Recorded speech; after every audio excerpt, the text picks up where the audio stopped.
Alright people, today we're going to do braised pork chops. We got some really thick center cut pork chops here. Thicker the better. I mean, you can't go too thick when you do this. We got black pepper, we got kosher salt, we're going to do some garlic mashed potatoes.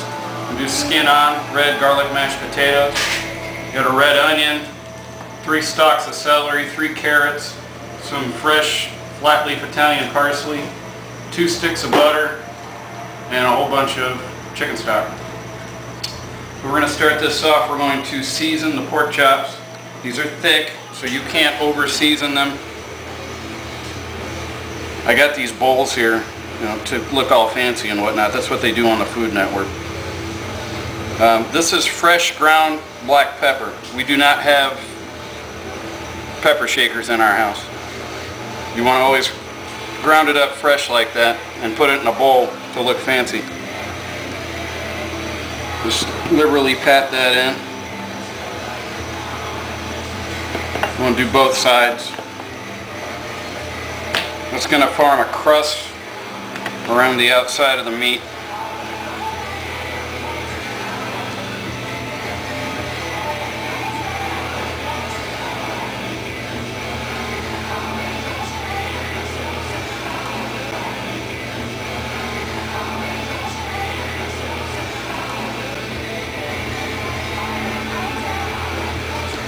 Okay, that's done.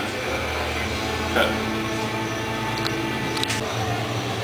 Okay, now we got a large sauce pot here. Not what you would typically fry pork chops in, but we're going to add a lot of liquid to this. So you want it something big, something high-sided.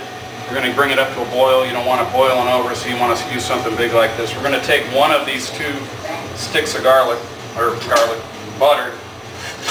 We're just going to put them in there medium-high heat. And once that begins to melt, we're going to transfer these pork chops over here, and we're just going to brown the outside. We're not going to cook them all the way through. We're just going to brown the outside. Then we're going to set them aside, and we're going to cut up some vegetables.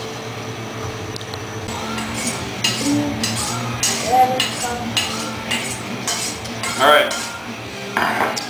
Cut up the onion first. I don't know how seasoned you are cutting up onions, so I'm going to show you the right way to do this if you're dicing. And we do want to dice on all these vegetables. Eventually this liquid is going to be used to make the gravy. And you don't want a bunch of big chunks of onion and carrot and celery in your gravy. So you cut the ends off. Throw it like that? Cut it in half. Just take the outside layer. It's a big onion, so if you take a bunch of onion with you, it's okay. The reason we're using red onions is for appearance. It's prettier on the plate. I don't really think it makes any difference. You can use a yellow Spanish onion, you can use a white onion. I'm not big on cooking stock like this with sweet onions, but if that's all you got, whatever.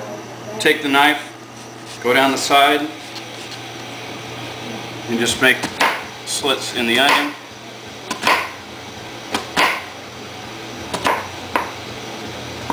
From the side, you just want kind of a medium dice. If it's not perfect, it doesn't make any difference. Try not to cut yourself. Let's take that side. We're going to do the whole onion. You can cut. Alright, so we're going to braise these up. We're going to do 2 at a time. If you're doing 4 or 5 chops, that's fine. And braising is not just for pork chops, obviously. You can do other things. So if you're doing, let's say, 8 lamb shanks and you can only fit 4 of the shanks in the pot at a time, then you'll just braise these in batches. We're going to lay them aside anyway once they're browned on both sides. Okay, we got the onions chopped up. We're going to do the celery. We'll cut the dirty white end off of it. A lot of people take the leaves off. I don't. I kind of like the leaves in there. Just go down the center one time. Each stalk. You can do them individually or you can do them all at once. A little faster if you do them all at once.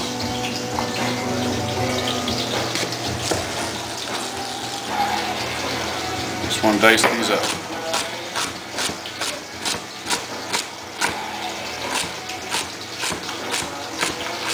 Now these three major ingredients, the onions, the celery, and the carrots, what they call Trinity, and it's the basis of most stocks. We're adding chicken stock pre-bought. If you were going to make chicken stock, you would have to have these three ingredients. There's another Trinity, not to be confused, and it's the Cajun variety, and that's got bell pepper in it. That's how you do the celery. The carrot's pretty simple. Just cut the ends off. You don't need to peel it either for this application. Nobody cares about the skin. Everything's getting cooked for a very long time. So just cut it in half, cut it into a quarter,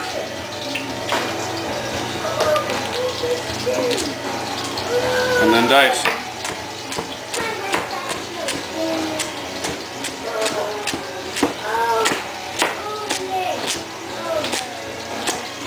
Okay, got it. Go. Alright, so when we say we want to brown it, we just want to brown it, that's what we're going after. That's the color you want to achieve. Just a crusty brown on one side. So we're going to put these in, we're going to flip them over, we're going to do the other side just like that. If the outside of it doesn't cook, that's perfectly fine. Okay, so we got these browned on both sides. We're just going to take them out of the pot, set them aside on a plate. And I can't reiterate enough, it doesn't make any difference if they're cooked through or not. They're probably not. So now, we're going to take our Trinity, our carrots, celery, and onions, go right back in the pot, leave it on medium-high. Dump this whole batch of root vegetables in here. And again, this combination isn't just for this recipe. This is used in all kinds of cooking. Chicken noodle soup, beef soup. So if you didn't know of it, write it down. Mix that up. Dave, can you come in here? I want to show you the bottom of this pot now. And all the brown pieces there at the bottom, that's what makes this. And what we're going to do once these vegetables have begun to soften, we're going to hit that with about half a cup to a cup of white wine, and that's going to deglaze the bottom of that pot. So all that yummy brown goodness gets into your braising liquid. Okay, vegetables are cooked up. Now we're going to deglaze this with some white wine. The reason I said a half a cup to a cup earlier is because you just kind of eyeball it. I don't really think you can overwine this. Maybe you can, I've never done it. But there is about 3/4 of a cup. So then once you get the wine in there, you just want to scrape the bottom of the pot, and the alcohol and the wine will get those brown bits of yumminess off there, which is the important flavor in this. Looks good. Okay, now we're going to return the brown pork chops right back in there.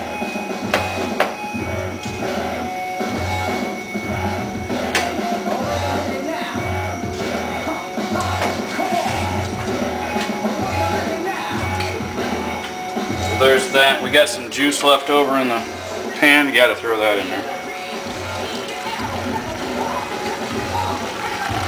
So there's that. Now we go with the chicken stock. And you just want to get the level of the liquid right at the top of the last pork chop.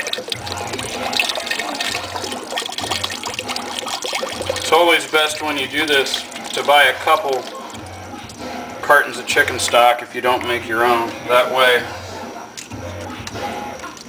you get that liquid level right up to the top. It's going to take a little bit more from another container.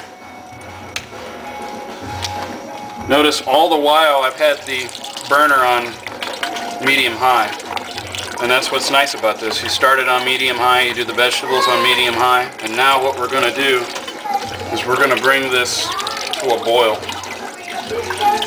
And as soon as you get this thing to a boil, as soon as you get this thing to a boil, you want to turn it down to medium-low, medium-low, depending on your burner, but just slightly simmering. We're going to let this sit for an hour, and while this is simmering for an hour, we're going to go and we're going to make the potatoes. Okay, we got this up to a good boil now, so we're just going to add a little bit more salt and pepper. Mix that in there. Alright, we're going to turn this down to medium, between medium and medium-low. Put the pot on, top on the pot. Set the timer for 1 hour. Let's go make some mashed potatoes.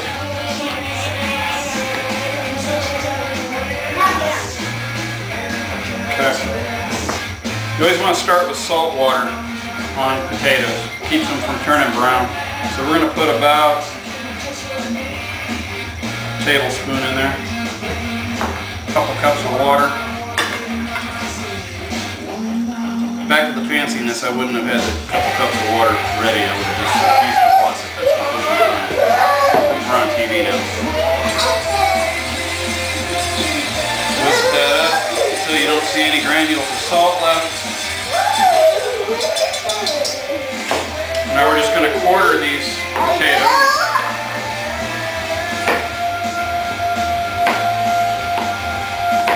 Add them right to the water. We're not going to peel them. We want the red skin in. 2 reasons. Number one, the skin is delicious and very healthy, and also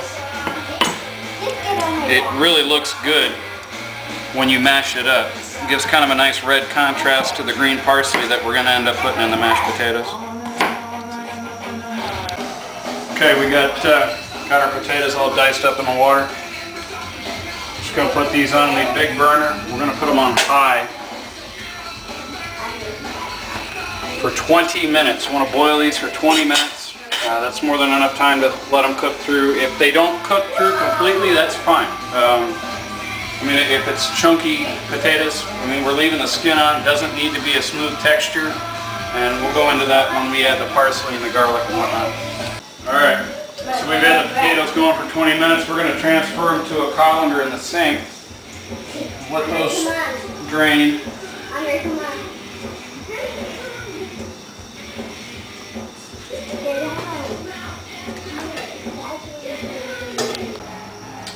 Okay, continuing with the mashed potatoes.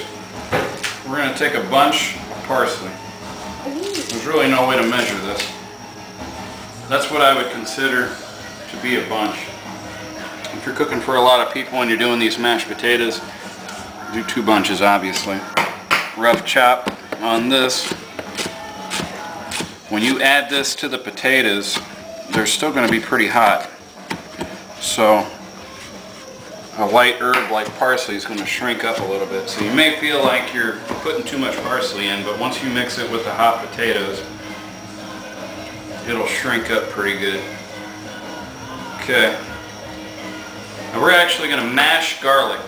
I know on cooking shows a lot of times they'll mince garlic, and that's fine. I mean, you can do that for certain things, but I like to mash garlic in salt into a paste so that when you mix it with the potatoes, you don't take a bite out of a chunk of garlic.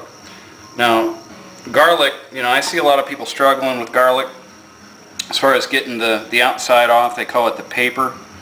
And, you know, on the fancy cooking shows, again, they take the side of a chef's knife and they bang down on it. And that's great. You know, that works on TV and whatnot, but you don't know. You could be cooking while intoxicated, and I really don't recommend you go banging on any chef's knife like that. And there's really no sense in it. Just take the palm of your hand and put your body weight into it. And that's all it takes, and that loosens up the skin to where it just comes off pretty much in one piece. So now we're going to mash this. So you want to take about, I don't know, depending on how many potatoes you're doing, we're doing 12 in this case, so we'll want to do about a half a tablespoon. And you want to make a nice even pile. And there's your pile there. I mean, how do I know that's a half a tablespoon? Because I've done this a bazillion times. So pay attention when you make this next time. Get a half tablespoon and see how much there is, and you know, you'll eyeball it. You'll be able to do that. So you just take your pile, you put your clove of garlic there on top. Take a fork and you're just going to mash this into the salt. And you want to do this several times until this garlic makes a nice even paste.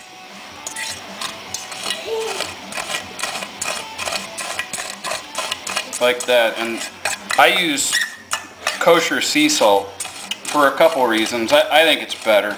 I think it's more potent. I don't think you need to use as much of it. And also because for applications like this, it acts as an abrasive. And it allows you to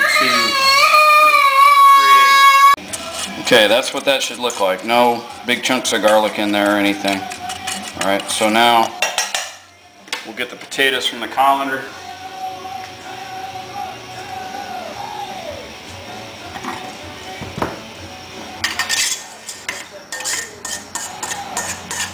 The other nice thing about breaking up the garlic like that is you don't need to season the mashed potatoes. You already put the salt in there, and any step that you don't need to repeat is a good thing. So we take our parsley.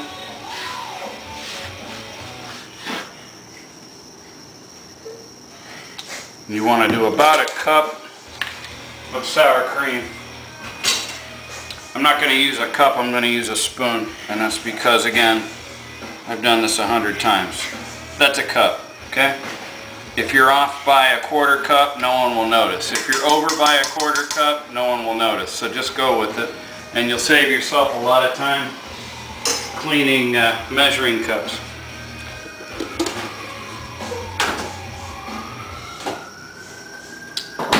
And now, this part, no one can screw up. You'll notice also, I only used 1 clove of garlic. It's very out of character for me. I love garlic. I put a lot of garlic in everything I cook. But this in particular, I really want the parsley flavor to stand out. And if you were to put 2 cloves in, or a clove and a half, I think the garlic would overpower the parsley. Now we boiled these for 20 minutes, and they're pretty soft. So you don't need to go crazy with this. You just want to make sure that the sour cream is well molded there.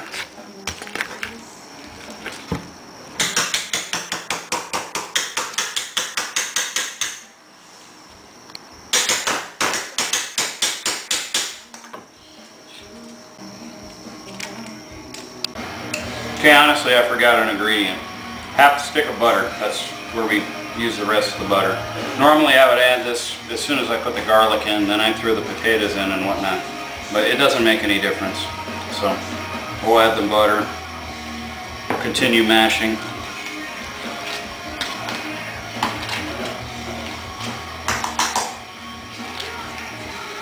And just keep mashing until you got a good consistency, no chunks of potato, no pools of butter, no pockets of unmixed sour cream. And there, you just made garlic, parsley, red mashed potatoes. You'll see when we plate this what a difference the skin makes. It gives it a nice color. You know, mashed potatoes are kind of bland. You got the nice red and green contrast in there. And that's good. So we're just going to set that aside, and we just got one more thing to do now. We've got to pull those chops out of the braising liquid here in a minute, and we're going to make some gravy from scratch. Okay, now we're going to make some gravy. Pork's done.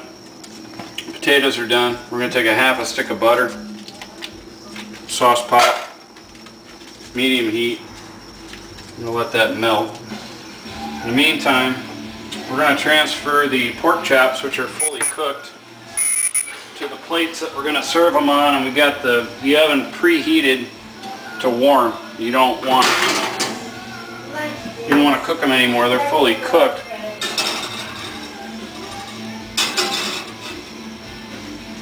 But you want to remove them from the liquid so you can get the liquid, transfer it to a measuring cup, and then make your gravy. So we'll turn that off.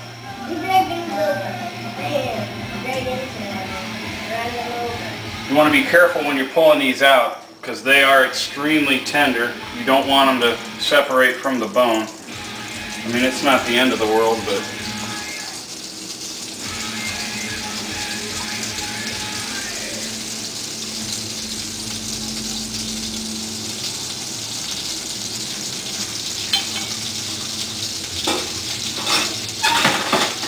if some carrots and onions stick to the pork chops, that's fine. That's part of your garnish. You want that color to come out.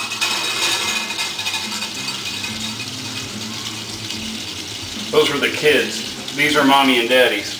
Those are the thick chops. Those are the good chops. And notice how they retain the color. Even though you boiled them in the liquid for a long time, you braised them a good golden color. That's what you want.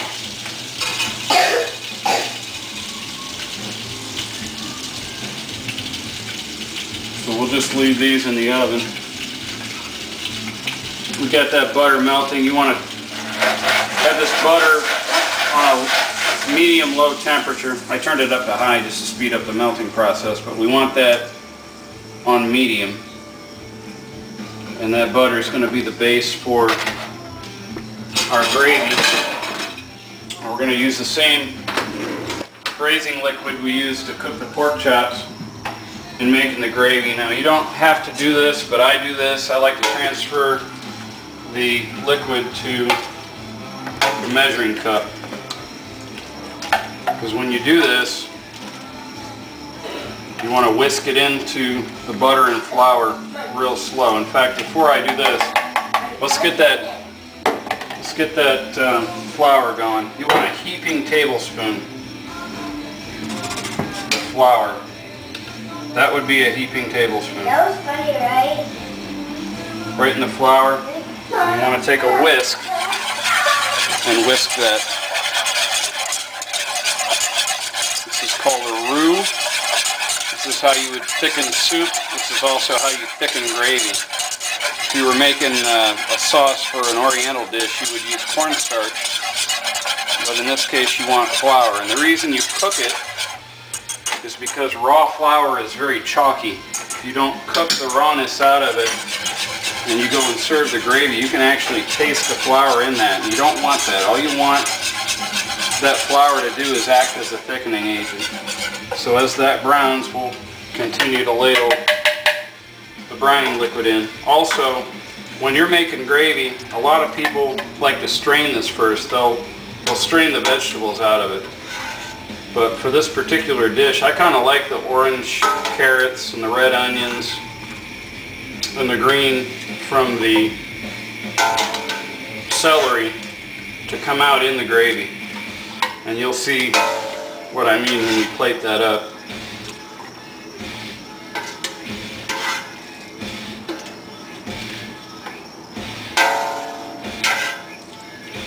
A little more than 2 cups. That's probably good for what we're doing. There's plenty of liquid left. How much you end up doing just depends on how many chops you're making. But you want to continue to stir this, Baker. When we put that flour in, it was bone white, and as you can see, it's starting to turn dark. Now, the longer you cook this, the darker it's going to get.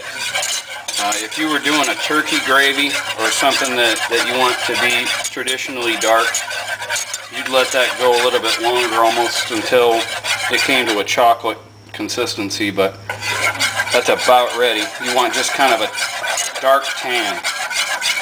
That's about right. So now, what we're going to do is we're going to add this hot braising liquid slowly to the butter and flour. And I'm going to crank this up. I had it on medium just to start that. I'm going to crank this up to medium-high because we actually want it to come to a boil. And then when we turn it down, it's going to thicken. It's already thickening.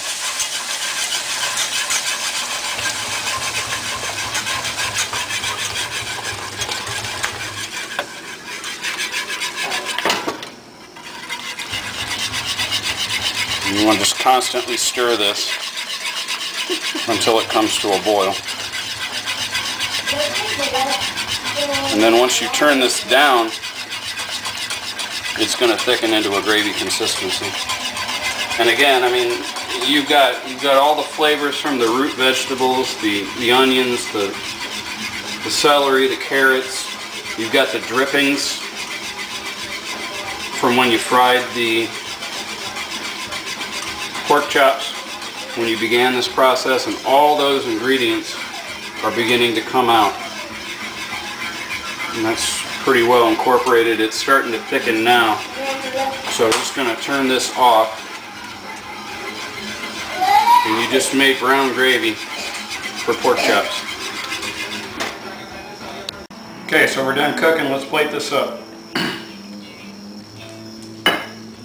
Good portion of mashed potatoes.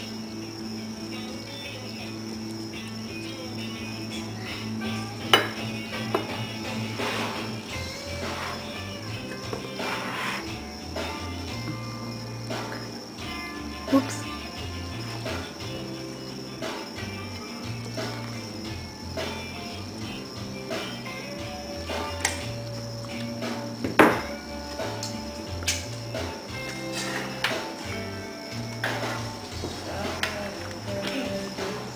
Do the gravy right over the pork chop.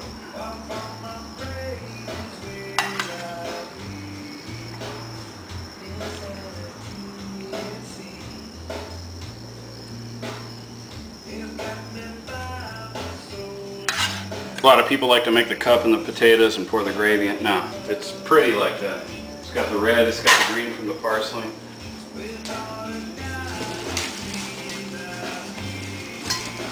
Now this touch is for TV only, because we wouldn't normally do this for dinner, at least.